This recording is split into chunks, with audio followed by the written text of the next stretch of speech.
Di sebuah kota besar, terdapat 5 orang sahabat.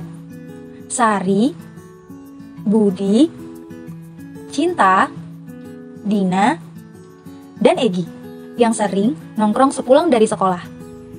Circle ini terbentuk karena mereka memiliki latar belakang ekonomi yang kurang mampu. Namun, mereka memiliki mimpi yang besar di balik tantangan itu. Topik obrolan mereka seringkali membahas tentang masa depan. Mereka saling mengungkapkan cita-cita dan karir impian yang akan mereka tempuh setelah lulus dari bangku SMA. Beginilah cerita itu dimulai. Bilang yuk, udah dari tadi kamera action. Gimana guys hari ini? Aman kah? Capek. Capek? Ay, Capek banget. Itulah. coba. Aduh, nggak bisa gini nih. Lagi ada apa, Sar?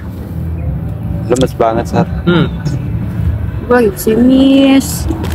Kalian tahu sendiri kan, gue tuh pengen banget dapet beasiswa ke luar negeri. Tapi ya keluarga gue jadi hambatannya. Gue bingung sekarang. Mulai dari mana, guys? Sar, kalau ngomongin bingung ya, gue juga bingung tahu sama hidup gue ini. Gimana masa depannya seseorang yang dari keluarga yang ekonominya rendah tapi pengen jadi dokter? Gak habis pikir juga sebenarnya gue. Tapi mau gimana ya? Gue juga bingung lagi. Kita semua punya mimpi besar, tapi jalan ke sana nggak akan mudah. Tapi satu hal yang aku tahu, kita nggak boleh menyerah. Kamu bener banget, Cinta. Aku juga ingat satu kata pepatah, kalau satu pintu tertutup, pasti ada pintu lain yang terbuka untuk kita. Itu semua bagus banget, guys. Tapi coba lihatlah keadaanku. Aku harus bantuin orang tua jaga di kantin setelah sekolah.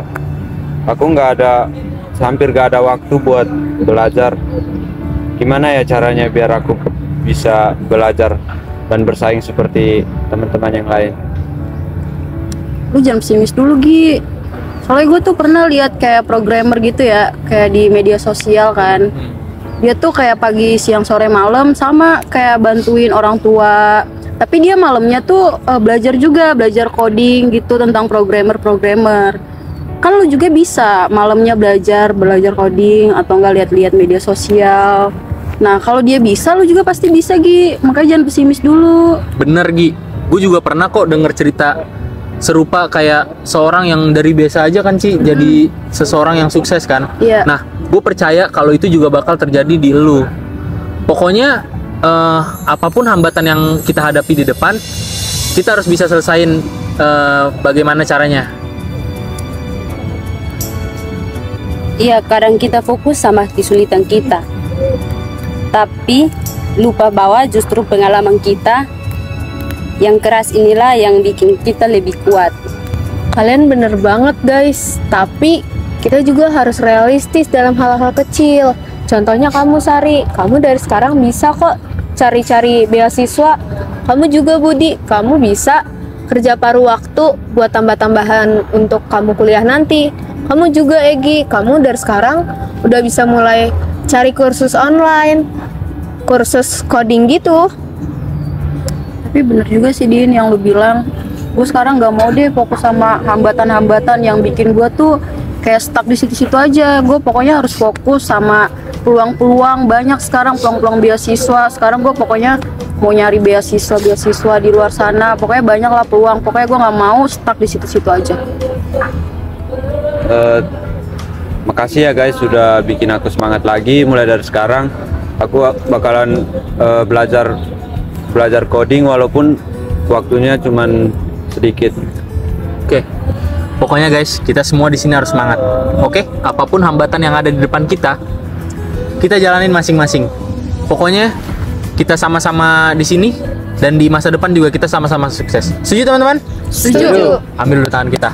Let's go. Semangat, guys. 1, 2, 3. Sukses! Yes.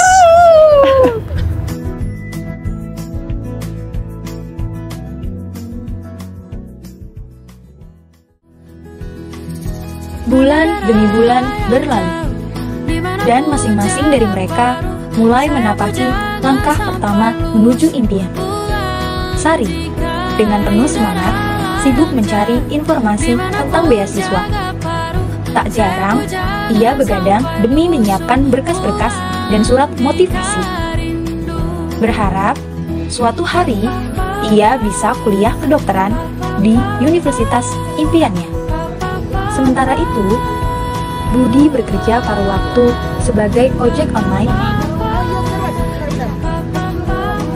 Meski sulit dan meraup untung yang tak seberapa, ia tidak pernah mengeluh.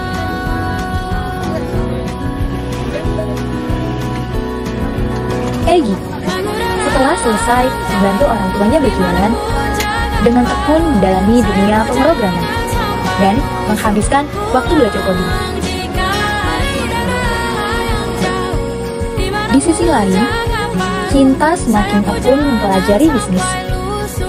Ia membaca buku dan menonton video daring. Dina juga tidak tinggal diam. Bagi Dina, memasak bukan hanya sekadar membuat makanan yang enak dan laris terjual, tetapi sebuah panggilan hidup untuk membiayai dirinya dan keluarga setelah lulus dari sekolah. Beberapa waktu kemudian, akhirnya Sari mengundang teman-temannya supaya berkumpul di rumahnya untuk memberitahu bahwa dirinya telah mengajukan beasiswa kuliah di luar negeri.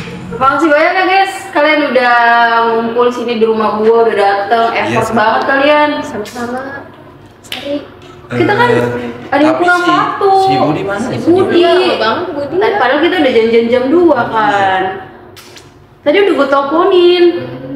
Tadi sih di grup dia bilangnya lagi di jalan.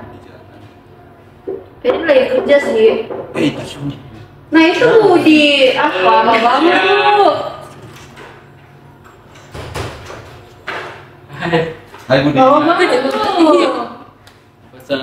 Halo. Cinta. Malu lama. Biasa nih, gua bawa oleh-oleh. Wih. Gua ya buat kalian. Iya, nanti dimakan ya. Panas banget. Gimana? Dari mana lu? Biasa. Kerja. Iya, nyari-nyari uang buat apa? buat itu, buat kuliah, guys. Gimana? Telat banget, Bu. Banget lu, telat sejam. Kami udah nungguin lu. Sorry. Gimana sih? Kenapa sih, Ci? Kok kita ngumpul di sini di rumah lo? Biasa kita ya ngobrol-ngobrol biasa aja. Oh, ya udahlah, nyantai berarti ya. Iya, nyantai aja. Gue mau ngasih tau nih, guys. Apa? Gue lagi seneng banget. Gue sekarang udah mulai ngirim-ngirim beasiswa ke universitas. Keren banget. Kebutuhan banget. Keren banget. Sekarang kayak mimpi gue udah mulai tercapai lah. Ya. Kira-kira kapan tuh di ACC-nya dari sana? Ada Itu pengumumannya? kira-kira sih bulan depan. Doain aja ya guys. Oh, Semoga terima Iya. di luar negeri. Amin. Iya. Gua doain. Mimpi gue banget ya tuh. Semoga Uci keterima di universitas luar negeri. Amin. Makasih Budi. Ya. Kamu gimana? Gue juga punya announcement sih. Kayak gue udah mulai punya tabungan sendiri. Wah, keren Budi. Ya kecil-kecilan lah, tapi dari gua nganter-nganter makanan, gua nganter-nganter orang, nganter barang gitu. Pokoknya semua gua anter deh. Nah dari situ gua kumpulin uang gua buat nanti daftar di fakultas kedokteran. Kayak gitu. Tepuk tangan dulu dong. Keren. Kalian hebat. Aku juga lagi belajar cara melalui usaha kecil. Rasanya seru banget. Aku juga lagi belajar kursus masak online gitu loh, biar skill masak aku tuh makin berkembang. Sekarang aku sadar kalau kita tuh harus terus-terusan belajar karena kita harus banyak bersaing di luar sana sama orang lain. Oh, tar dulu. Emangnya lu belajar masak apaan tuh? Banyak sih, kayak kemarin bikin crepes gitu, seru banget loh. Berarti bisa kali masakin kita ya. Iya, apa ya? Kamu masakin ya. Iya, siap. Dan aku sekarang udah bisa bikin aplikasi kecil-kecilan loh teman-teman. nggak nyangka ya ternyata walaupun nggak punya waktu banyak, tapi kalau kita konsisten hasilnya pasti luar biasa. Berarti lu bisa bikin aplikasi game dong. Oh, bisa. Apa aja? Aplikasi apa aja? Siapa aja? Mobile Legend? Mobile Legend Mobile bisa. Legend. Yes. Tapi nggak terlalu bagus lah. Namanya juga baru belajar kan. Iya. Wah guys, pelan-pelan nih ya. Mimpi kita udah mulai tercapai nih guys. Ternyata nggak seberapa kita cepat untuk mencapai itu, tapi seberapa kuat kita menjalani proses dimana kita mencapai mimpi kita. Ya, dan setuju. Kan kita mulai menggapai cita-cita ini dari hal kecil dan bersama-sama kan. Oleh sebab itu nggak boleh kita patah semangat di tengah jalan, dan ketika nanti kita sukses, kita nggak boleh lupa dengan kita satu sama lain. Oke? Betul, jangan pernah takut karena kita bermimpi besar. Dan kalau kita gagal itu bukan akhir dari semuanya guys. Kegagalan adalah proses kita belajar. Kalau misalnya kita gagal, pasti itu adalah salah satu jalan buat ke keberhasilan itu. Ya kalian benar teman-teman, dari awal kita tahu perjalanan ini gak akan mudah, tapi kalau kita terus berusaha dan saling mendukung, kita pasti bisa. Kelima sahabat itu tersenyum penuh harapan dan keyakinan. Mereka tahu setiap langkah kecil yang mereka ambil membawa mereka lebih dekat ke impian mereka.